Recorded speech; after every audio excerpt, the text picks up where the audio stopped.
Christmas Eve, 2002.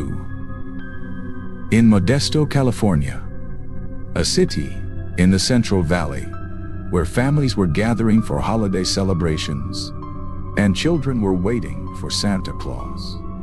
And everything felt normal and safe. But in one house on a quiet suburban street, something terrible was about to happen that would shatter that normalcy forever and reveal that monsters don't always look like monsters. Sometimes they look like the handsome husband sitting across from you at dinner. The man you married and trusted and built a life with. The father of your unborn child who smiles and says he loves you while planning your murder. Laci Peterson was 8 months pregnant, glowing with that special radiance that expectant mothers have, decorating her home for Christmas and preparing the nursery for her baby boy, who she and her husband Scott had already named Connor. And she went to bed on Christmas Eve, 2002, believing she was safe in her own home with the man she loved. But by Christmas morning, she would be gone, vanished without a trace. And it would take 4 months for the terrible truth to emerge when 2 bodies washed up on the shore of San Francisco Bay, mother and son, together in death as they should have been in life. And the man responsible would be the one person who should have protected them most.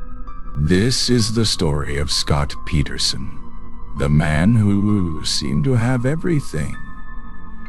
Good looks, successful career, beautiful pregnant wife, perfect life in suburban California. But who threw it all away for reasons that still don't make complete sense. Who killed his wife and unborn son on Christmas Eve, and then spent months lying to everyone, playing the grieving husband, while searching for Laci continued, appearing on television pleading for her safe return, while knowing exactly where she was because he had put her there, weighted down in the cold waters of San Francisco Bay, where he thought she would never be found. This case captivated America not just because of the brutality or the betrayal, but because it shattered our illusions about how well we know the people closest to us, how the man who seems perfect might be hiding something dark, how the smile we see might be masking something monstrous, and how sometimes the most dangerous place for a woman is in her own home with a man who promised to love and protect her. And this is that story. The story of how Scott Peterson destroyed everything he had, everything he claimed to love, for a mistress he barely knew, and a life free from responsibility that he would never get to live because eventually, inevitably, the truth caught up with him. Scott Peterson and Laci met in 1994 at a restaurant in Morro Bay, California, when she was a college student and he was working nearby. And by all accounts, it was love at first sight, or at least attraction strong enough that they started dating immediately, and their relationship progressed quickly the way young love does when everything feels right and easy and meant to be. And they seemed perfectly matched. Laci was bubbly and outgoing and optimistic, the kind of person who lit up a room and made friends easily and saw the good in everyone, while Scott was handsome and charming in a quiet way, athletic and successful in business, the kind of man parents approve of and friends envy. And when they married in 1997, nobody had any doubts. Nobody saw warning signs. Nobody suspected that this picture-perfect union would end in murder. They settled in Modesto, where Laci had grown up, bought a modest but nice home in a good neighborhood, and built what looked from the outside like an ideal life. Scott worked as a fertilizer salesman making decent money, and Laci worked at a restaurant and later substituted as a teacher while they saved for their future. And in 2002, they decided they were ready to start a family, tried to get pregnant, succeeded. And by summer, Laci was glowing and excited and decorating a nursery and planning for the baby boy she would name Con. And Scott seemed happy too, or at least he played the part of excited father-to-be well enough that nobody close to them suspected anything was wrong. But underneath that perfect surface, Scott Peterson was living a double life that nobody knew about. A secret that he kept hidden through careful lies and manipulation and compartmentalization that would be shocking in its coldness when it finally came to light. Because while Laci was 8 months pregnant and preparing to be a mother, Scott was having an affair with a massage therapist named Amber Frey, who lived in Fresno, about 90 miles away. And he had told Amber that he was single. Never mentioned a wife, never mentioned pregnancy. Created an entirely fictional version of himself as an available bachelor who traveled for work and was looking for a serious relationship. He had met Amber in November 2002 through a friend who set them up just 1 month before Laci's disappearance.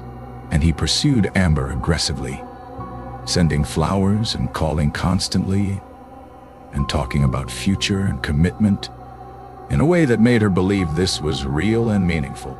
And Amber had no idea she was dating a married man whose wife was home pregnant and decorating for Christmas, while he was out wine tasting and going to fancy dinners and acting like he had no responsibilities. No commitments, no other life. This affair, this secret relationship, would become crucial to understanding what happened on Christmas Eve, 2002, because Scott wanted a life without responsibility, without a wife, without a child, without the weight of being a husband and father. And he had decided that the easiest way to get that life wasn't divorce, which would mean child support and alimony and shared custody and explanations, but murder, which would give him freedom, inheritance, sympathy, and a fresh start with Amber or whoever came next. December 24th, 2002, Christmas Eve, started like any normal holiday morning in the Peterson household. Or at least that's what Scott would later claim when he called Laci's mother, Sharon Rocha, at 5:17 p.m. to say that Laci was missing, that he had gone fishing at Berkeley Marina about 90 miles away. And when he returned home around 4:30 that afternoon, Laci wasn't there. Her car was in the driveway, and her purse was inside, and her phone was on the counter, but she was gone. And he said she had told him that morning she planned to walk their dog Mackenzie in the park and then come home to mop the floors while he was fishing. But when he got home, the dog was back with his leash still attached and wandering in the yard. And the floors were clean and dry, showing no signs of recent mopping, and Laci was nowhere to be found. Sharon immediately panicked because this wasn't like Laci. She was 8 months pregnant and cautious about her health, and she always answered her phone and always let people know where she was, especially her mother, with whom she talked multiple times every day. And Sharon started calling friends and neighbors, and within an hour had organized an informal search. And at 5:48 p.m., she called the Modesto Police Department to report her daughter missing. And police responded quickly because a pregnant woman missing on Christmas Eve was serious. And they arrived at the Peterson home to interview Scott and try to understand what had happened. From the very beginning, Scott's behavior seemed off to the police officers and later to Sharon and Laci's family.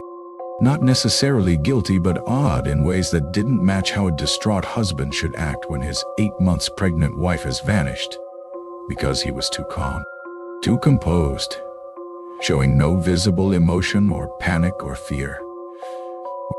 Just a flat effect and matter-of-fact recounting of the day's events as if he were describing a minor inconvenience rather than a missing person emergency. He told police he had left around 9:30 that morning to go fishing, drove to Berkeley Marina, which seemed like an unusual destination for Christmas Eve fishing, spent several hours on the water in cold December weather, and came home to find Laci gone. And his story was consistent, but also immediately questionable, because why would someone go fishing 90 miles away on Christmas Eve when they could fish locally? And why would Laci plan to walk the dog and mop floors while 8 months pregnant and on a holiday?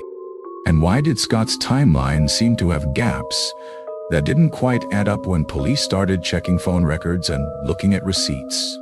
The police also noticed that Scott wasn't helping with the search, wasn't frantically calling Laci's friends, wasn't doing what most concerned spouses do, which is exhaust every possibility and refuse to rest until their loved one is found.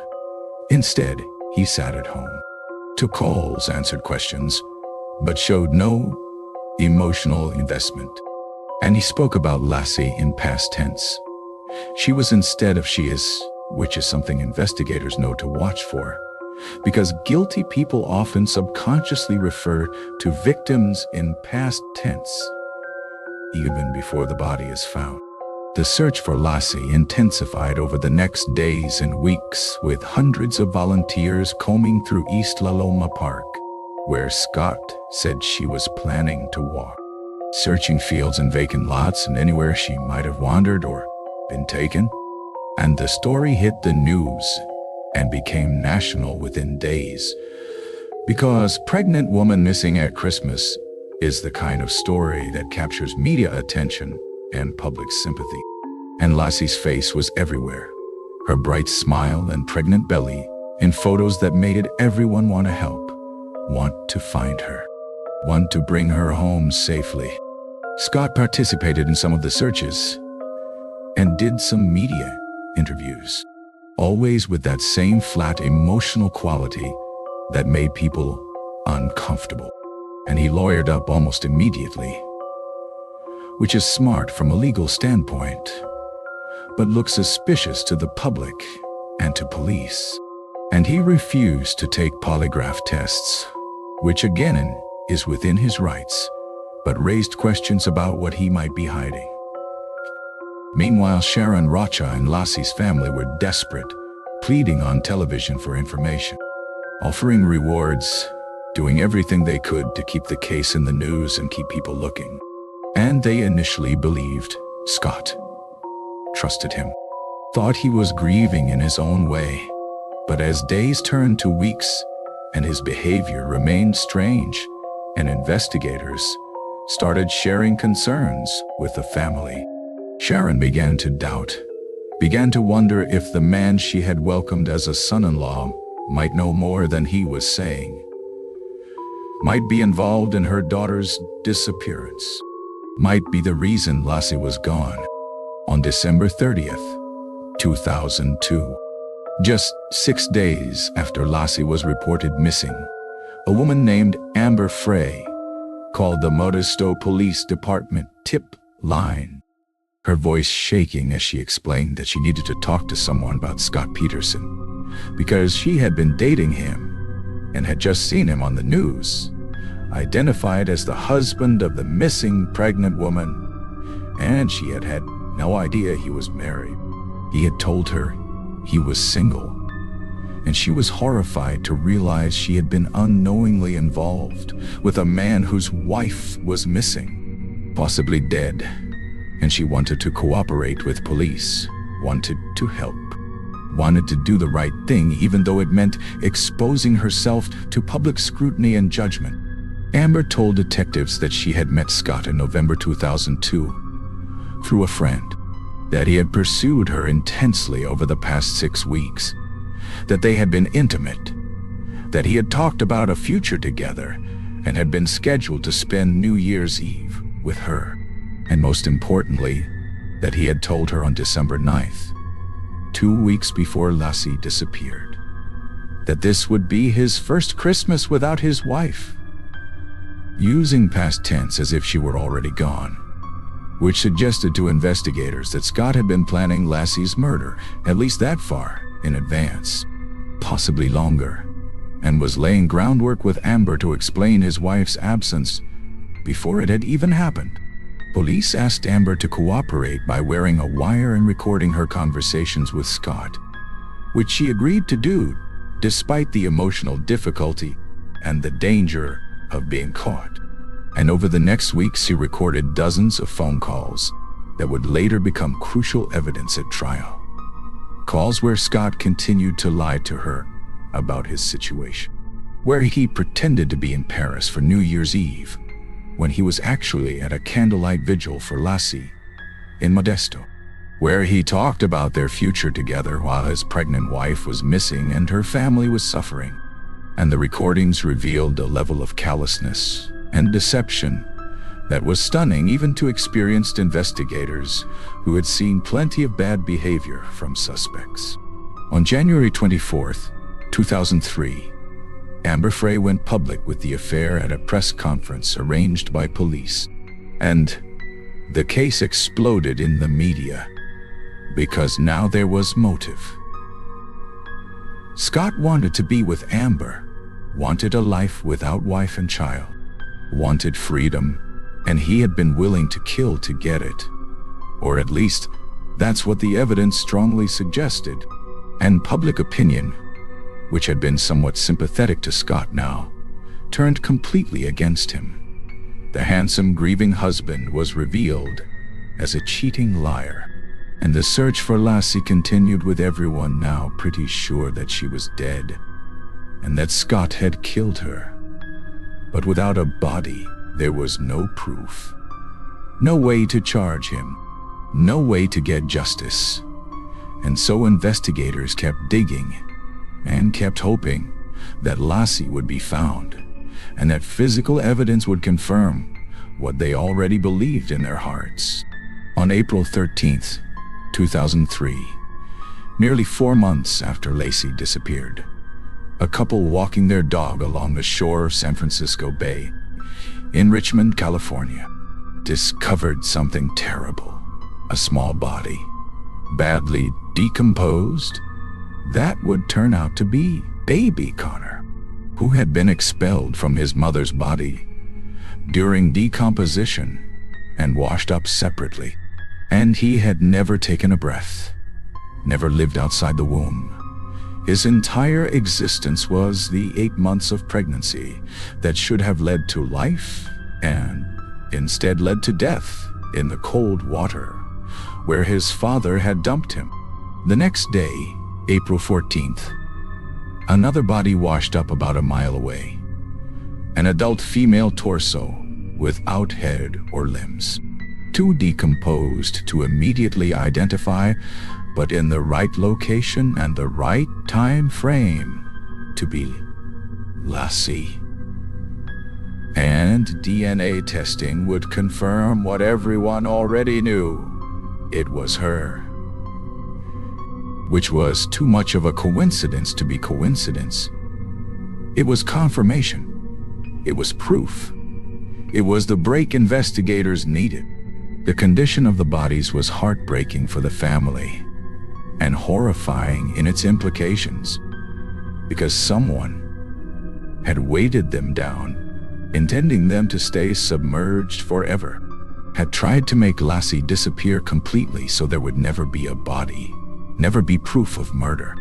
And that person could only be Scott, who had been to that exact location on the day she disappeared, who had lied about everything, who had motive and opportunity, and now the physical evidence was matching his movements in a way that was damning. On April 18th, 2003, police obtained an arrest warrant for Scott Peterson, charging him with 2 counts of murder, one for Laci and one for Connor, with special circumstances that could make him eligible for the death penalty. And they tracked him to San Diego near the Mexican border where he had fled. And when they arrested him, he had changed his appearance significantly, had dyed his hair blonde and grown a goatee, and in his car police found $15,000 in cash, camping equipment, multiple cell phones, credit cards in other people's names, his brother's ID, Viagra, and a lot of other items that suggested he was planning to flee to Mexico and disappear. Which consciousness of guilt doesn't get much clearer than that, and he offered no resistance when arrested, just stared at officers with empty eyes, as if he had been expecting this, as if he knew all along that eventually he would be caught, and he was taken back to Modesto to face charges and to face the family of the woman he had murdered, the mother-in-law who had trusted him, the community that had searched for Laci while he pretended to care, and the nation that had been following this case and was now ready to see justice served. The trial of Scott Peterson began in June 2004 in Redwood City, California, after a change of venue from Modesto because of excessive pretrial publicity. And it was a media circus, with cameras and reporters and protesters outside the courthouse every day.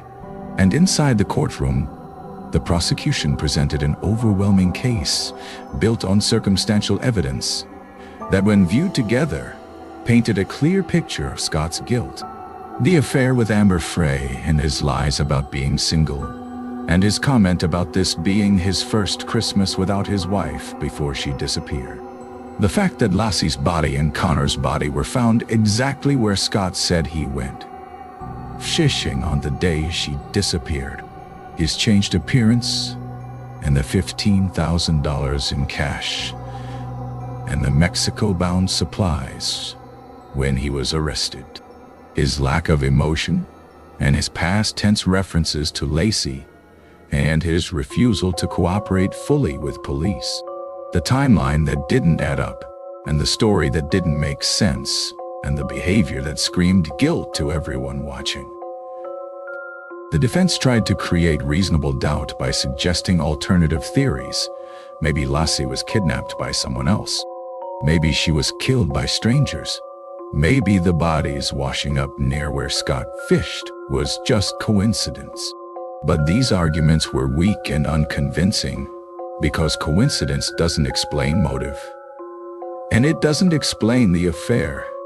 And it doesn't explain Scott's behavior.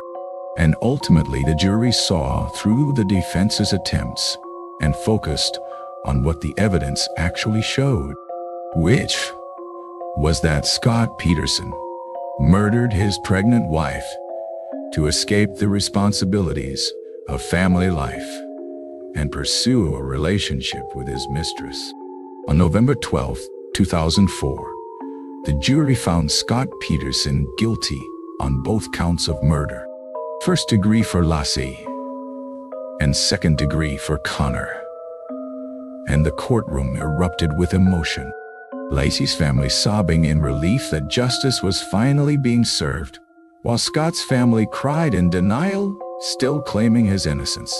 And Scott himself showed no reaction, just stared straight ahead as if he couldn't process what was happening, or as if he simply didn't care.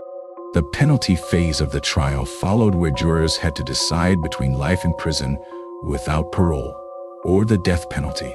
And after hearing victim impact statements from Laci's family, describing the hole her absence left in their lives, and the grandson they would never know, and the future that was stolen, the jury recommended death.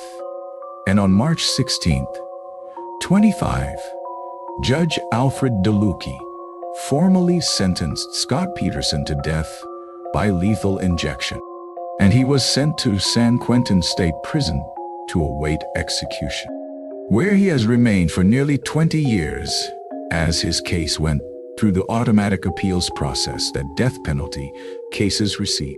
In 2020, the California Supreme Court overturned Scott's death sentence due to jury selection errors, not because of any doubt about his guilt, but because of technical legal issues. And he was resentenced to life in prison without possibility of parole, which means he will die in prison, but from old age rather than execution. And for Sharon Rocha and Laci's family, this was a bitter pill because they wanted him to face the ultimate punishment. But at least he would never be free, would never breathe free air again, would never have the life he killed to obtain. Looking back at this case now 22 years later, what strikes me most is the senselessness of it all. Because Scott Peterson had options that didn't involve murder. He could have divorced Laci if he didn't want to be married anymore. Yes, it would have meant child support and alimony and shared custody. But people do it every day. People separate and rebuild their lives without killing anyone. But Scott chose murder instead because he wanted complete freedom without consequences. Wanted Laci's life insurance money. Wanted sympathy as a widower, rather than criticism as a divorced deadbeat dad. And he thought he was smart enough to get away with it. Thought dumping the bodies in San Francisco Bay would mean they'd never be found. Thought his good looks and charm would deflect suspicion. Thought he could lie his way through investigations and media scrutiny, and eventually move on with Amber or someone new. But he wasn't as smart as he thought he was. Bodies surface, lies unravel, and evil eventually gets caught. Maybe not immediately, but eventually. The tragedy extends beyond Laci and Connor to everyone touched by this crime. Sharon Rocha, who lost her daughter and grandson, and has spent 2 decades grieving and attending court hearings and fighting to keep Scott in prison. Laci's stepfather and siblings who lost someone they loved. Amber Frey, who was manipulated and used and had to live with the knowledge that she was unknowingly involved with a murderer. And even Scott's own family, who either believe in his innocence despite all evidence or know he's guilty, and have to live with what that means about their son and brother. This case also changed how we think about domestic violence and the danger pregnant women face. Because statistically, pregnancy is a high-risk time for intimate partner violence and homicide, and Laci's case brought national attention to that reality. That the happiest time in a woman's life, when she should feel most safe and protected, can actually be when she's most vulnerable. If her partner doesn't want the child or feels trapped by impending responsibility. And this awareness has led to better screening and better resources and better protection in some cases, though not enough. Never enough, because cases like this still happen. Women still die at the hands of their partners. Pregnant women still face danger in their own homes from the fathers of their unborn children. The lesson, if there is one, is this: trust your instincts about people. If something feels wrong, it probably is. If someone's behavior doesn't match their words, pay attention to the behavior. And if you're in a relationship where you feel unsafe or controlled or afraid, reach out. Tell someone. Get help. Because Scott Peterson didn't wake up on December 24th, 2002, and suddenly decide to kill his wife, there were warning signs that Laci may not have recognized, or may have minimized, or may have minimized, or may have been too in love to see. And we'll never know if earlier intervention could have saved her. But we know that staying silent and hoping things get better doesn't work when dealing with someone capable of murder. Scott Peterson remains in prison today at Mule Creek State Prison, now 52 years old, having spent more than half his life incarcerated, and he continues to maintain his innocence despite all evidence, continues to claim through his lawyers that he was wrongly convicted, that new evidence will exonerate him, that he deserves a new trial. But the courts have consistently rejected these claims because the evidence against him was overwhelming and his conviction was sound. And he will die in prison as he deserves, as justice demands, as Laci and Connor and their family deserve. The house where Laci lived has changed hands multiple times. Nobody wants to live where such evil occurred, where a pregnant woman spent her last night alive, sleeping next to the man who would kill her the next morning. And the community of Modesto has tried to move on, though Laci's memory remains strong. Her face still recognized. Her story still told as a cautionary tale about monsters who look like handsome husbands, about evil that hides behind smiles, about the importance of looking beyond surface appearances to see what's really there, and about the fragility of life and safety and trust when you're with someone capable of murder. This has been the story of Scott Peterson, who killed his pregnant wife on Christmas Eve 2002 and almost got away with it but didn't, who is now serving life in prison where he belongs, who destroyed not just Laci and Connor, but his own life and his family's lives and everyone who trusted him, and who serves as a reminder that sometimes the most dangerous person in your life is the one sleeping next to you. And that's a terrifying truth that we all need to remember and acknowledge and protect ourselves and others against, because cases like this keep happening, and they will keep happening until we as a society do better at recognizing warning signs and protecting vulnerable people and holding perpetrators accountable before violence occurs, not just after.